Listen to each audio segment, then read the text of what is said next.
Trump increases pressure on China for a trade deal with new 10% tariff on the other $300 billion of goods, while Chinese economy reels. Oh, this is Robert Romano, Vice President of Public Policy with Americans for Limited Government, dailytorch.com.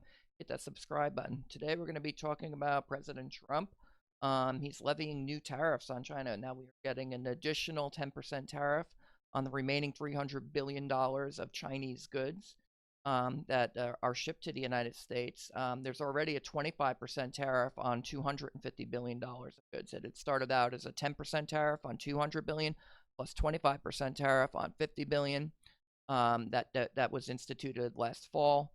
And then President Trump upped the 200 that was at 10% to 25%, and now he's saying 10% on the remaining $300 billion of Chinese goods that were untaxed. This is something President Trump has been very focused on. He's been attempting to get a trade deal with China that's going to address a host of issues like currency manipulation, intellectual property theft, U.S. imports or exports to China. And here's what President Trump said on Twitter on August 1st. Our representatives have just returned from China, where they had constructive talks having to do with a future trade deal. We thought we had a deal with China 3 months ago, but sadly, China decided to renegotiate the deal prior to signing. More recently, China agreed to buy agricultural product from the United States in large quantities, but did not do so. Additionally, my friend President Xi said that he would stop the sale of fentanyl to the United States. This never happened, and many Americans continue to die. Trade talks are continuing, and during the talks, the U.S. will start on September 1st, putting a small additional tariff of 10% on the remaining $300 billion of goods and products coming from China into our country. This does not include the $250 billion already tariffed at 25%. We look forward to continuing our positive dialogue with China on a comprehensive trade deal and feel that the future between our two countries will be a very bright one. So here's President Trump. He's trying to be positive, but he's also increasing the pressure on China and going after their exports to the United States. And, it is what it is. I think that he's been kind of left with no choice. China is not negotiating in good faith. Concessions that they made are just not happening. They're still shipping fentanyl here, the president says, and they're not buying more U.S. agricultural products. And he mentioned the failure to negotiate the deal. This comes from a May 8th report from Reuters, where at the 11th hour, they were just about to conclude this trade agreement, 150 page draft trade agreement, but they came back with systematic edits that were just blowing it up, all the concessions that had been made. According to Reuters, quote, in each of the 7 chapters of the trade deal, China had deleted its commitments to change laws to resolve core complaints that caused the United States to launch a trade war, really just institute tariffs, but theft of intellectual property and trade secrets, forced technology transfers, competition policy, access to financial services, and currency manipulation. So that's when President Trump upped the tariffs, and now he's going further. And President Trump is attempting to do the negotiation here, and you can make the argument that the only reason China came to the table in the first place was the threat of more tariffs. But in hindsight, it looks like it was an attempt to string along negotiators in the hopes of avoiding those tariffs. They were testing Trump and betting that he would not follow through on the tariffs. And it's hard to blame China for miscalculating. It's used to getting its own way with the United States. We've been making terrible trade deals with China for 20 years. Since China entered the World Trade Organization in 2001, U.S. manufacturing market share dropped from 13% to 7.5% in 2017, according to World Bank data, and China rose from 5% to 16% in 2017, and although their global manufacturing market share actually peaked in 2015 at 18.8%. But we've looked at this in the past as U.S. manufacturing market share has declined, so has labor participation in the United States. And as far as China goes, it did a massive devaluation in the 90s, and as they were able to increase their market share. And by the way, they use a fixed exchange rate, so they peg the yuan to the dollar at a specific rate.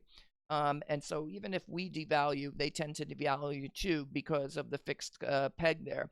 But as they've increased their manufacturing market share in the past 20 years, they've also been able to depreciate slightly their US dollar to yuan exchange rate. And that's an impact that where they can, as they increase manufacturing market share, they were able to jack up the prices a little bit and boost their profits. In the meantime, we've completely outsourced a good chunk of our former manufacturing overseas, and we're just not as competitive as we used to be globally as a result. And that's led to weaker labor participation for 16 to 64-year-old working age adults. And fortunately, that's starting to recover a little bit with the Trump economy. And the Bureau of Labor Statistics has come out with new data that shows that we're doing much better now with the labor participation for working age adults. We're also seeing more people employed since January of 2017. Now there's 157,288,000 people who say they have jobs in the household survey. And that's up almost 5.2 million people from January 2017 when President Trump took office. And that's great news. I think that we're gonna see better economic numbers going forward. The unemployment rate's still very low at 3.7%. We're starting to build new manufacturing jobs here in the United States. So this is all great news. But still, we don't have a trade deal with China. And it's going to be difficult to get one until unless they feel the pressure, and that's what President Trump is doing right now. He's bringing pressure to China so that they will come to the table and negotiate. Otherwise, we're going to tax their goods. Adding to the mix, the U.S. trade deficit with China for goods, the goods trade deficit hit a record high in 2018 at $419 billion, and that was with some of the tariffs in place. So. I've noted in the past that I didn't think the tariffs were big enough or covered enough ground, and that they probably needed to be much larger in order to make an impact in the trade deficit. Now, they've come to the table to try to avoid the tariffs. They're used to getting their own way. They thought that they would get away with this. Maybe they think they can also wait out President Trump through 2020. They didn't plan on Trump, so now there's tariffs on $550 billion of goods. Either way, the decision to end a deal may have been so it could wait Trump out with 2020 right around the corner. If Trump loses his bid for re-election, then their problem is solved. But I think on Trump's part, he's betting that China has far more to lose in a trade war with the U.S. According to the U.S. Trade Representative, there's $593.5 billion of goods exports to the United States every single year, and that was in 2018, and that makes up a huge chunk of the Chinese economy. It's 4% of their 13.3 trillion gross domestic product, and about 22% of their $2.4 trillion of goods exports. That's a chunk of change for them. In contrast, our exports to China were 120 billion, and that comprises less than 1%, 0.6% of the 2018 annual GDP at 20.5 trillion, and comparatively 7% of our 1.6 trillion of goods exports. So China has a lot more to lose. And he may be right. Gordon Chang, he's been reporting on what's going on in China with the anti-extradition protests in Hong Kong.